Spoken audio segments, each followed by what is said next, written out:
नमस्कार दोस्तों, कैसे हैं आप लोग? उम्मीद करता हूँ सभी लोग अच्छे होंगे। आज हम लोग सीएसएसडी के बारे में बात करेंगे, जिसका पूरा नाम the central sterilization and supply department. Hospital में सीएसएसडी का बहुत महत्वपूर्ण योगदान रहता है इन्फेक्शन कंट्रोल को मेंटेन करने के लिए। तो यहाँ पे सीएसएसडी के मिशंस नोट डाउन कर रखा है मैंने पहले से। मिशन ऑफ द सीएसएसडी, जिसका मेन उद्देश्य timely delivery of sterile goods. Goods का मतलब अच्छा नहीं, गुड्स का मतलब यहाँ पे आर्टिकल्स से रिलेशन है। जैसे कि कोई भी सामान जो हम लोग वार्डों में डिस्पेंस होता है यूज के लिए, तो गुड्स का मतलब यहाँ पे वो है। तो timely delivery of sterile goods and then quality according to the European standard as well as Indian standards. Hospital में कई तरीके के क्वालिटी इंडिकेटर्स यूज होते हैं। And last, efficiency line process. Then activity of CSSD, किसमें जो है CSSD की एक्टिविटी रहती है, तो mainly cleaning, disinfection of semi और non critical items, then sterilisation of critical items जो कि हमारे हाई रिस्क ऑफ इन्फेक्शन, जो भी कह सकते हैं high risk for infections. Then supply of sterile material, कि कब कहाँ किसकी नीड है, अकॉर्डिंग टू नीड जो है चीजों को सप्लाई किया जाता है। देन उसके बाद हम लोग बात करेंगे अनदर टॉपिक्स से रिलेटेड।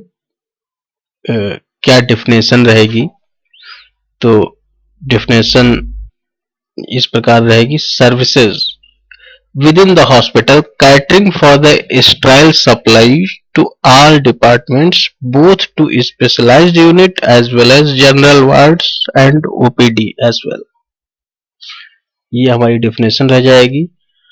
तो एक तरीके से हम लोग ये बोल सकते हैं कि हॉस्पिटल का इंस्ट्रूमेंटल, सर्जिकल इंस्ट्रूमेंटल जो है मेस होती है सीएसएसडी। अगर ये नहीं हो तो जैसे इंसानों को खाना नहीं मिलता है, ऐसे ही जब इंस्ट्रूमेंट नहीं मिलेंगे तो हॉस्पिटल्स में कोई भी प्रोसेस नहीं हो सकता। इस बिहाफ पे इसको जो है हॉस्पिटल का मेस कहा जा सकता है। चलिए आगे चलते हैं। एम, उद्देश्य क्या क्या है सीएसएसडी के, तो क्या क्या उद्देश्य हैं सीएसएसडी के, तो centralising the activity of receipt, cleaning, assembly, sterilization, storage and distribution of sterilized materials from a central department where a safe sterilization is done under the controlled conditions with the adequate managerial and technical supervision at an optimum cost। That means एक centralized जगह है जहाँ पे supervisors supervision करते हैं किस तरीके का वर्क हो रहा है, और एक कंट्रोल्ड मैनर में ये यहाँ पे सारे प्रोसेसेस होते हैं। Then to provide an efficient, economic, continuous and quality supply of sterilized material to the various areas of the hospital to deliver quality and infection free patient care। तो infection free patient care इन सब को करने से होती है। जब infection सारा किल हो जाएगा तो इंस्ट्रूमेंट्स में कोई इन्फेक्शन रहेगा नहीं, तो रिजल्टेंट उसका रहेगा कि कोई इन्फेक्शन इंस्ट्रूमेंट्स के द्वारा पेशेंट तक कैरी नहीं होगा। Contributes to the reduction in hospital infection rate, ये सब जो है हॉस्पिटल के इन्फेक्शन रेट को कम करने में बहुत बड़ा योगदान देता है। To reduce the burden of work of the nursing personnel, thereby enabling them to devote more of their time to patient care। ये सब जो है नर्सिंग का बर्डन जो है वो कम करता है। जो भी उनके पास वर्कलोड होता है को कहीं ना कहीं कम करता है। देन फंक्शन एंड एक्टिविटीज, तो यहाँ पे पूरा चार्ट टाइप बना रखा है कि क्या क्या फंक्शंस रहते हैं। तो यहाँ से शुरू होता है, ये दो जो है ये मेन इसके बाहर से दिखने वाले एलिमेंट्स हैं। यहाँ से पहले रिसेप्ट होता है, फिर इशूज एंड डिस्ट्रीब्यूशन होता है। यहाँ से प्रोसेस रिसीव हुआ, देन फिर रिंसिंग हुई उसकी, उसको धोया गया, फिर क्लीन किया गया by the special chemicals, then उसको ड्राई कराया गया, फिर चेक किया गया सुपरवाइजर्स के द्वारा, जैसे सुपरवाइजर रहते हैं, फिर उसको स्टराइल किया गया, स्टरलाइजेशन। वन बाय वन हम लोग इस सारे प्रोसेसेस को बाद में देखेंगे।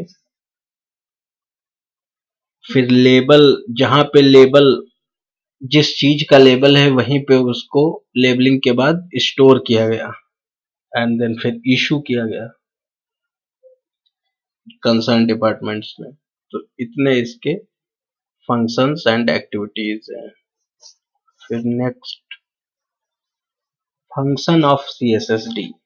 सीएसएसडी के क्या क्या फंक्शन, तो जैसा कि मैंने पहले बताया था, receiving and sorting solid material used in the hospital, determining whether the item should be reused और डिस्कार्डेड, डिपेंड करता है। Then carry out of the process of decontamination और disinfection prior to the sterilization, carry out specialized cleaning of the equipment and supplies, inspecting and testing instruments, equipment and linen, assembling treatment tray, instrument set, linen pack, etc.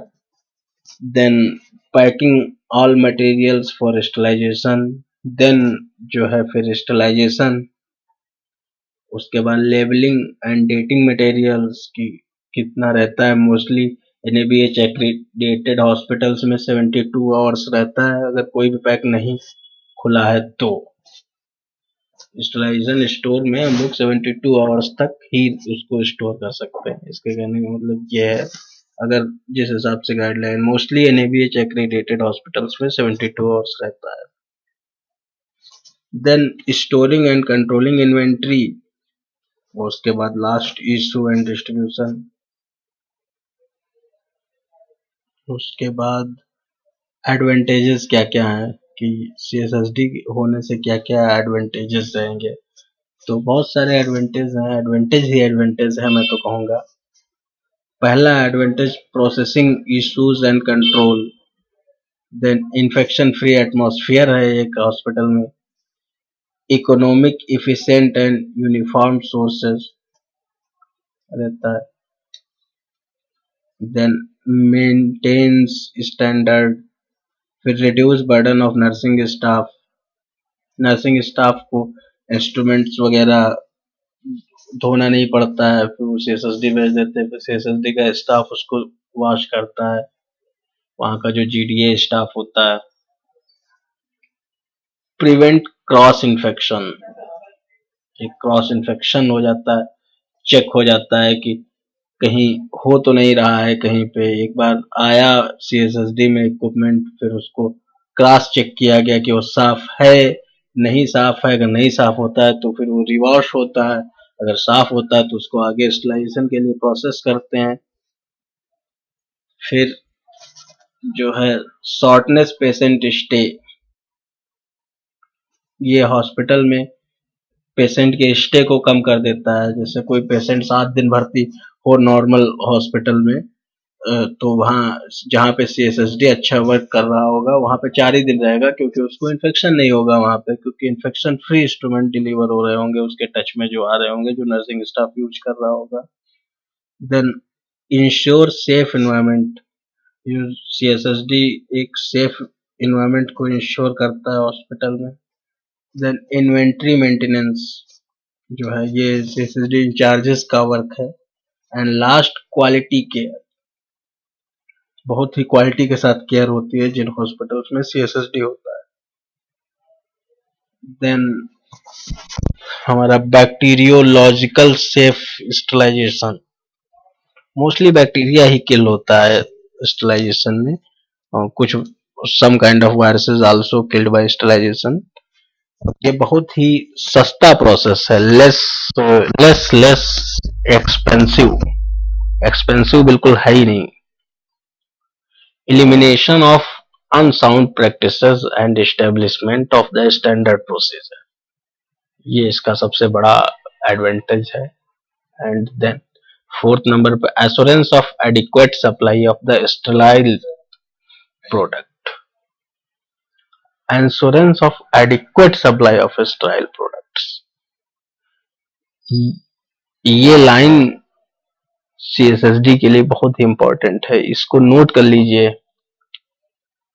assurance of adequate supply of sterile products immediately and constantly available for sometimes as well as emergency use.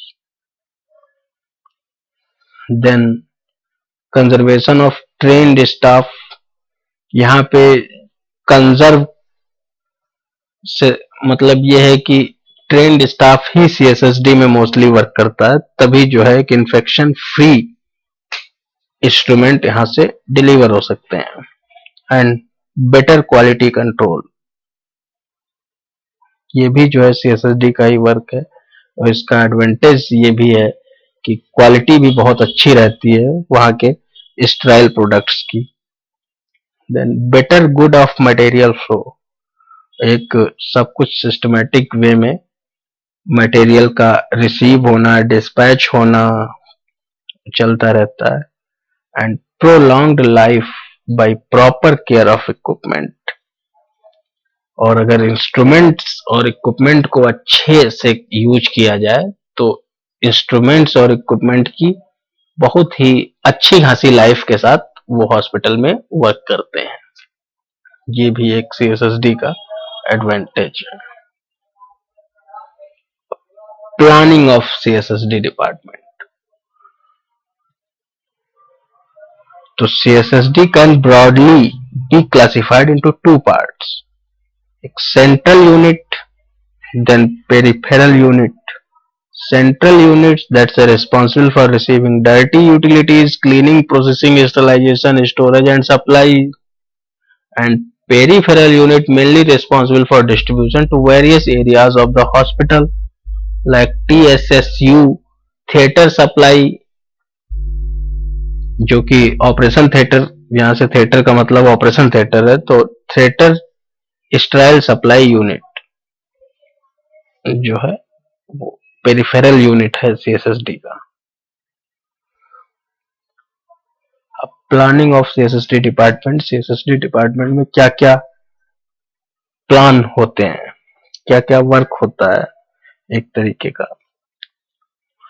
तो एक तो सबसे पहले number पे quality, physical, functional, personnel, equipment, financial. अब financial इसलिए कि ये एक तरीके से हॉस्पिटल के कास्ट को कम करता है। वो किस तरीके से काम कम करता है, जैसे कोई प्रोडक्ट है, अगर वो स्टाइल हो जाएगा तो रीयूज हो जाएगा, अगर स्टाइल नहीं हो पाएगा तो फेंकना पड़ेगा, उसको डिस्पोज करना पड़ेगा, तो जाहिर सी बात है फिर कॉस्ट बढ़ेगी।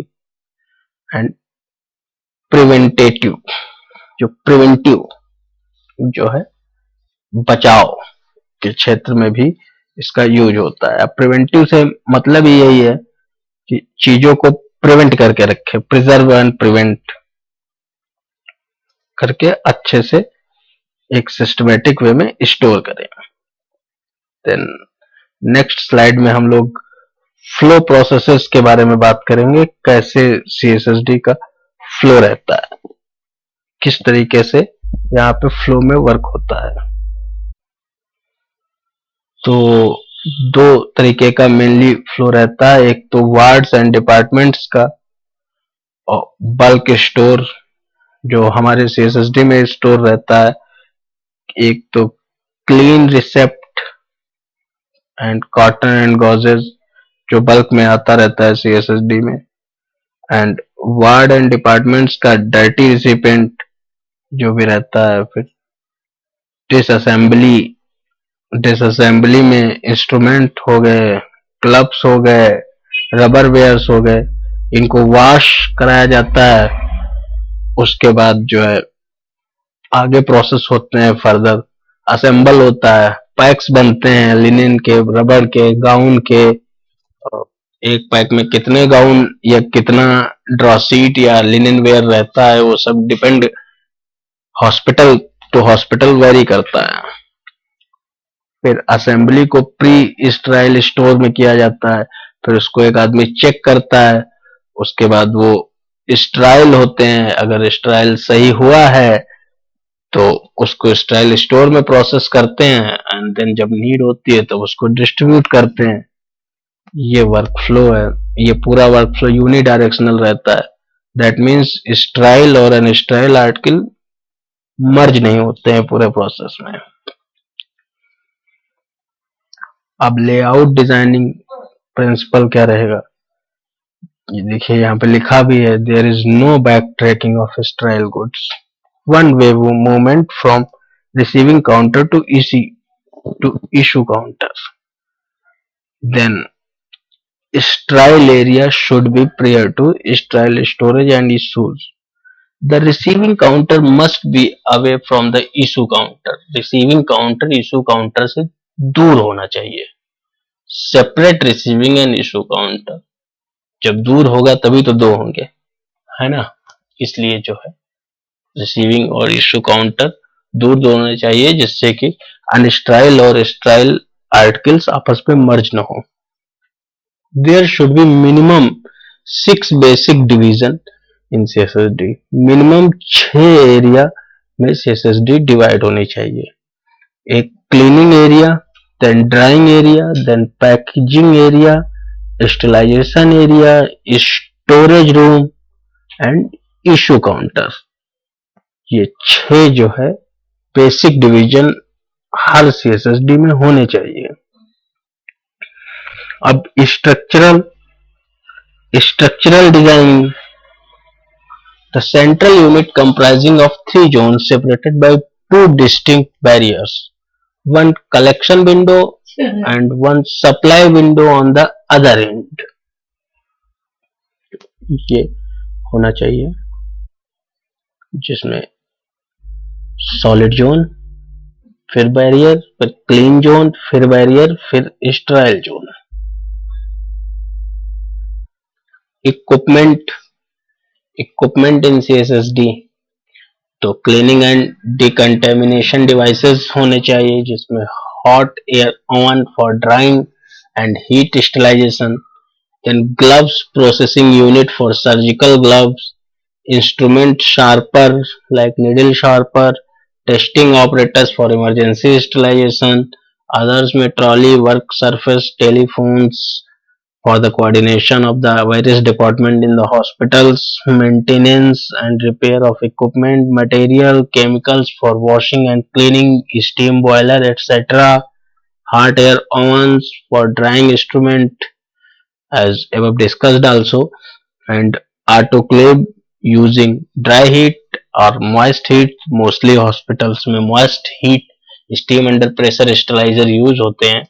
and then इथिलीन ऑक्साइड स्टरलाइजर्स, जो कॉमनली नोन एज ETO, सभी टेक्नीशियंस जानते हैं इसके बारे में, ऑपरेट करना भी जानते ही होंगे उम्मीद है।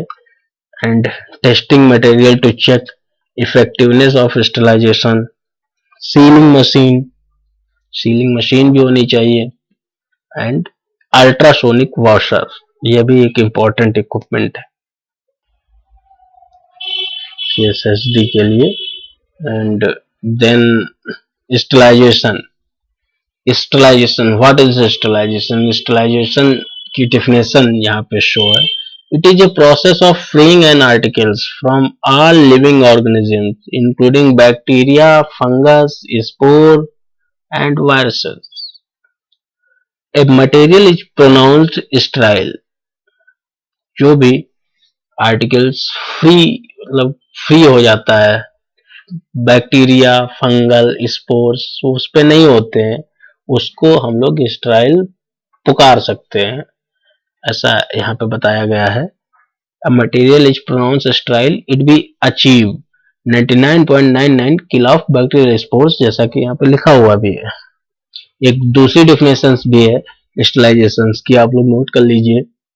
Killing of all kind of microbes including their spores is known as sterilization. Killing of all kind of microbes including their spores is known as sterilization. तो एक ये डेफिनेशन भी है, एक ये भी है। अब कितने टाइप का स्टेरिलाइजेशन होता है? Dry heat, then steam high pressure autoclave operated by gas, oil और electricity, flush pulse, ethylene oxide sterilisation ETO इसको बोलते हैं, chemical sterilisation, radiation sterilisation, infrared radiation, syringe वगैरह, ultraviolet radiation, decontamination of air जिसको use होता है, जो ionization radiation, gamma radiation, ये सब स्टेरिलाइजेशन के प्रकार हैं कि इस टाइप का स्टेरिलाइजेशन होता है। मोस्टली जो हॉस्पिटल्स में steam high pressure autoclave use होता है, इट्स आइदर ड्राई हीट और मॉइस्ट हीट, तो मोस्टली मॉइस्ट हीट ही यूज होता है और ईटीओ यूज होता है, और केमिकल स्टेरिलाइजेशन भी यूज होता है। केमिकल स्टेरिलाइजेशन साइडेक्स वगैरह आगे डिस्कस करेंगे। अभी ये केमिकल स्टेरिलाइजेशन, ये साइडेक्स a glutaraldehyde derivative is the most effective as it destroys spores too, ये भी स्पोर को डिस्ट्रॉय करता है। It is high level disinfectant, ये हाई लेवल डिसइंफेक्टेंट है। डिसइंफेक्टेंट मतलब इन्फेक्शन को दूर करने वाला element. It kill spore with in 12 hours and viruses with in 10 minutes, ये स्पोर्स को 12 घंटे में और वायरसेस को 10 मिनट में खत्म करता है। Widely used because of their excellent biocidal properties, activities in the presence of organic matter, non-corrosiveness and non-coagulation of proteinaceous material, जो है। Then hydrogen peroxide, it is an effective bactericidal, fungicidal, viricidal and sporicidal. It is commercially available as 3% solution but can be used up to 25% concentration. It is non-corrosive and non-inactivated by organic matter but irritant to skin and eyes. Glutaraldehyde derivative is most effective as it destroyed spores too, जो कि glutaraldehyde, यहाँ पे spelling जो है misprint है जी, यहाँ पे जो है जी आप यहाँ पे जो है जी मिस है, यहाँ पे जी आप लोग लगा लीजिएगा अपनी नोटबुक में जब अगर लिख रहे हो तो।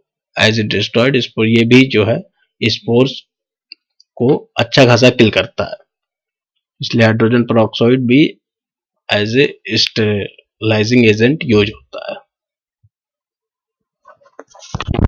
Steam sterilization, the equipment are first cleaned and the packaged in muslins, linen or paper which are easily penetrated by steam and then placed on safe in the chamber, and then water saturated wet vapor, dry saturated vapor and superheated vapor or steam.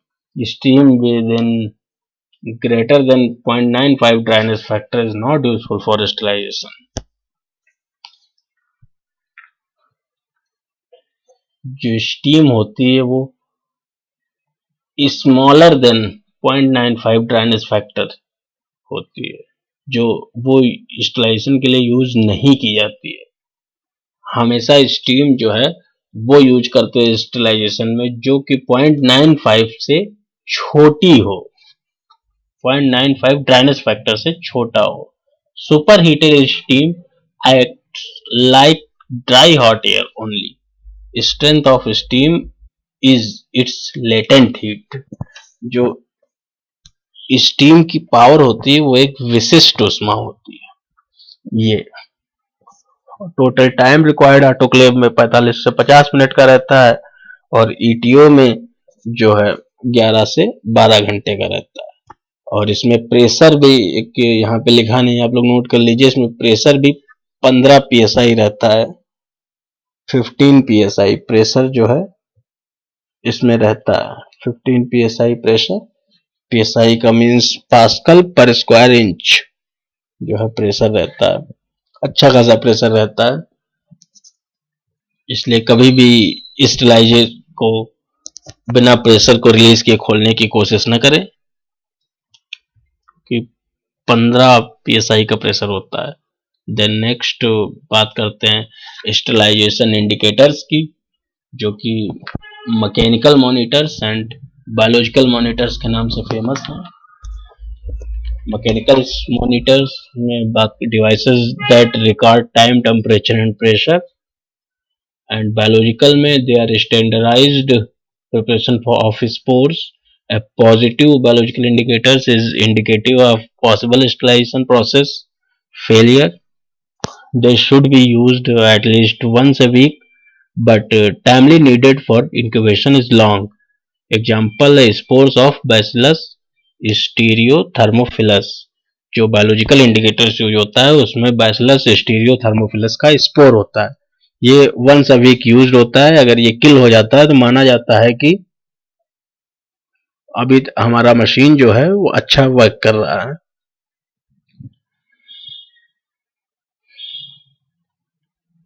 Chemical indicators, chemical indicators में these are more practical means and detect problems immediately. The CDC that means Central Disease Control Controlling Commission है ये एक। all major US organization standards and guidelines advocates that chemical indicators be attached to every package that goes through sterilization। जितना भी content हम लोग sterilization के लिए follow up करते हैं, आगे प्रोसेस करते हैं, सब में केमिकल इंडिकेटर्स चिपकाया जाता है जो कि हीट से एक्सपोज होकर कलर चेंज करता है। आगे बात करेंगे किस कलर में जाता है। तो cycle with in each package to sterilize in what is expected to be the most difficult to sterilized location. There are divided into 6 classes. Higher the class, more sensitive the indicators. These are internal external process indicators. These inform that items has been exposed to the sterilization process. Example इसका external process indicator में ऑटोक्लेविक tape जो कि हर pack पे use चिपकाया जाता है। And then class two में Bowie Dick and test for vacuum steriliser. They are only access vacuum pump efficiency and detect the process of air leaks, gases in the steam, जिसको leak test बोलते हैं। तो ये leak test इससे होता है, अगर ये अनएक्सपोज्ड रहेगा तो इस कलर का रहेगा, लाइटली ब्राउन हो जाएगा तो ये फेल माना जाएगा, अगर फुली ब्लैक होगा तो इसको पास माना जाएगा, जिसका मतलब मशीन का लीक टेस्ट जो है पास है। देन क्लास 3 टेम्परेचर ट्यूब एक तरीके की होती है, contains chemical that melts and sometime change colour when the appropriate temperature is attend. एक निश्चित टेम्परेचर पे जाके इसका कलर चेंज हो जाता है। Then class 4 respond to one or more sterilizing parameters, contain ink that change color when exposed to the correct combination of sterilizing parameters। ये भी जो है कलर चेंज करता है एक अप्रोप्रिएट टेम्परेचर पे जाके। एंड क्लास 5 जो आजकल ज़्यादा यूज होते हैं, क्लास 5 एंड क्लास 6, दो टाइप के इंडिकेटर्स मोस्टली हॉस्पिटल्स में यूज होते हैं। तो ये इंटीग्रेटिंग बेस्ड जो इसका कंसेप्ट होता है वो इंटीग्रेटिंग बेस्ड केमिकल्स के हीट एक्सपोज से होता है। तो known as integrating indicators or integrators respond to all parameter of stabilization over a specified range of temperature। ये भी एक निश्चित टेम्परेचर और प्रेशर पे कलर चेंज करते हैं हीट से एक्सपोज होने के बाद। मोस्टली ये पिंक और येलो होते हैं अनएक्सपोज्ड कंडीशन में, and after exposing of the heat it should be black. Class 6 ये भी उसी टाइप के इंडिकेटर है। These are emulating indicators. These are designed to the react to the all critical parameters over a specified range of stabilization cycles for which the states value are based on the setting of the selected stabilization cycles। ये flash sterilisation में ज़्यादातर use होता है 134 degree temperature पे। जो भी हमारा article है, जो भी हमारा इंस्ट्रूमेंट सेट है, लिनन पैक है, वो अगर 134 डिग्री सेल्सियस टेम्परेचर उसको देंगे और 15 psi प्रेशर रहेगा तो वो 3.5 मिनट में स्टेराइल हो जाएगा।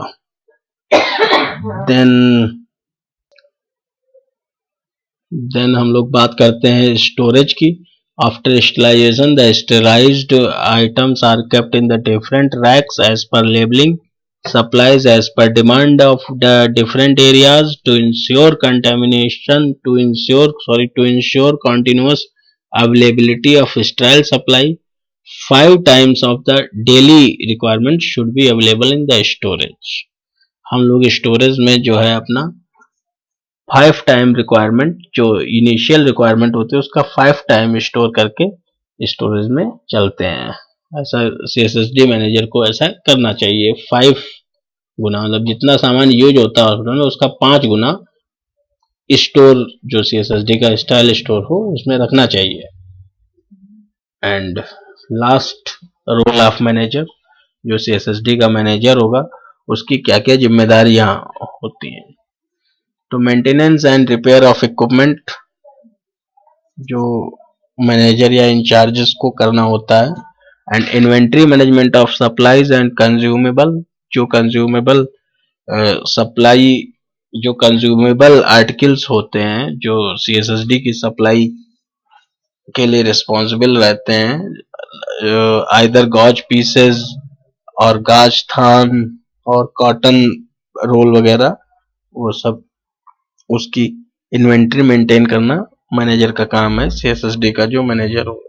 And ensure quality of sterilization, जो CSSD स्टाफ सेट्स को स्टेराइल कर रहा है उसकी क्या क्वालिटी है, प्रॉपर इंडिकेटर ब्लैक हो रहे हैं कि नहीं, इसका सब चेकिंग जो है CSSD के मैनेजर को करना चाहिए। And then ensure proper distribution and transport and cost control की स्टेलाइजेशन की कॉस्ट ज़्यादा तो नहीं आ रही है, मतलब दो चीज़ों को लेके बार बार स्टेलाइजर तो नहीं ऑन कर रहा है स्टाफ, इस सब का भी जो है सुपरविजन मैनेजर को करना चाहिए। And then record keeping and data analysis and optimal utilization of manpower and equipment, मतलब कम से कम जितना मैन पावर सफिशिएंट हो उतना रखना चाहिए। कम मैन पावर में ज़्यादा काम कराने की कला मैनेजर को आनी चाहिए जिससे कि हॉस्पिटल की कास्ट कम हो सके। And motivation of staff and training, staff को जो है प्रॉपर मोटिवेशन जो है दिया जाना चाहिए और समय समय पे उसकी ट्रेनिंग करानी जरूरी रहनी चाहिए मैनेजर के लिए, क्योंकि मैनेजर अगर टाइम पे ट्रेनिंग करेगा तो स्टाफ जो है अगर कुछ भूल भी रहा है तो उससे गलतियां नहीं होंगी। And then interdepartmental coordination, CSSD के मैनेजर के लिए इंटर डिपार्टमेंटल कोऑर्डिनेशन बहुत जरूरी है, अदरवाइज जो है CSSD प्रॉपर तरीके से वर्क नहीं कर पाएगी। बिकॉज बहुत सारे इश्यूज रहते हैं इंटर डिपार्टमेंटल इंचार्जेस से। वो इंचार्जेस अगर कोऑर्डिनेशन नहीं होगा, इंचार्जेस वहां के इंचार्जेस और सीएसएसडी इंचार्ज में या मैनेजर जैसा कि पोस्ट हो, तो फिर वर्क करने में बड़ा प्रॉब्लम होगा। फॉर एग्जाम्पल अगर कोई फॉर एग्जाम्पल जैसे कोई किसी प्रकार का सेट मंगाया आईसीयू इंचार्ज ने, और फिर उसने बोला कि इसमें ये इंस्ट्रूमेंट कम है। भाई अगर कम है तो कहाँ है, ये भी तो रहता है, कम क्यों है। तो यही सब कंप्लेंट्स जो है वहां का इंचार्ज सीएसएसडी मैनेजर को करेगा, सीएसएसडी मैनेजर अपने स्टाफ से पूछेगा फिर क्या हुआ। और कई बार क्या होता है, मिसअंडरस्टैंडिंग्स वगैरह हो जाती हैं इंटर डिपार्टमेंटल इंचार्जेस से। इसलिए सीएसएसडी का कॉम्बिनेशन जो है इंटर डिपार्टमेंटल इंचार्जेस से बहुत जरूरी है। अगर वो नहीं होगा तो आपस में मिसअंडरस्टैंडिंग्स बढ़ेंगी, फिर वर्क डिफेक्ट होगा एंड काम अच्छे से नहीं हो पाएगा। और दूसरे डिपार्टमेंट वालों को भी चाहिए सीएसएसडी मैनेजर से कॉम्बिनेशन या कोऑर्डिनेशन जो है बना के रखे, जिससे उसको वजह से पेशेंट सफर नहीं करेंगे।